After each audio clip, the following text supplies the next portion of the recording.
You put your phone on silent, specifically to feel less distracted by it, and something backfires almost immediately.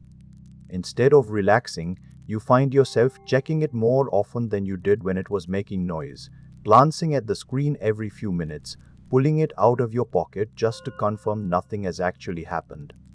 The silence that was supposed to give you peace has somehow produced the exact opposite, a low, persistent unease that something might be arriving and you would simply never know.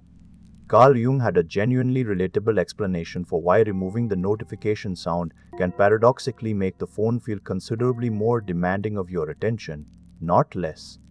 Jung believed that the mind tolerates known information considerably better than genuine, unresolved uncertainty, and that a phone making noise when something arrives provides exactly this kind of resolved certainty, you know instantly, without needing to check whether anything actually requires your attention. Silencing the phone does not remove this underlying need to know. It simply removes the automatic signal that used to satisfy it, replacing a resolved, known state with an open, unresolved one that your mind, quite reasonably, finds considerably more uncomfortable to simply sit inside. This explains why silence produces more checking rather than less, since the actual goal, feeling less anxious about the phone, requires resolving the underlying uncertainty about whether something has arrived, and silencing the notification did not resolve this uncertainty. It simply removed the automatic mechanism that used to resolve it for you, forcing you to resolve it manually and repeatedly instead through exactly the compulsive checking the silent mode was supposed to eliminate. If you recognize this pattern in your own life, hear this clearly. Checking your phone more once it is silenced is not evidence that you have a genuine addiction to it or that your willpower has somehow failed.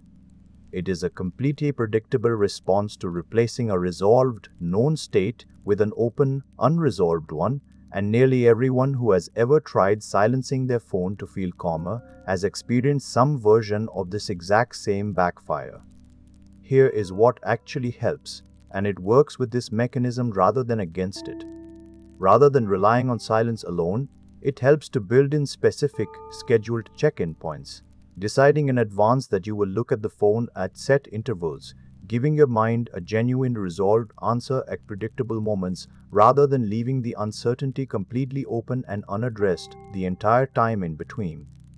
This considerably reduces the compulsive checking since the underlying need for resolution is actually being met on a schedule, rather than left entirely unresolved and quietly nagging at you the whole time.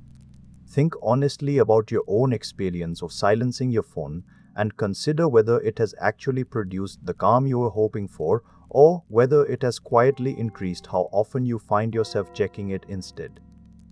Write below the single word for what you are actually afraid of missing during the moments you cannot hear your phone. Naming it and building in scheduled check-in points rather than relying on silence alone is the real and practical way this specific backfire finally starts to resolve.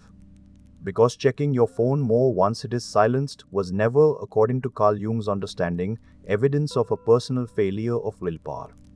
It was a completely predictable response to replacing a resolved, known state with an open, unresolved one that your mind, quite reasonably, finds considerably harder to simply sit inside.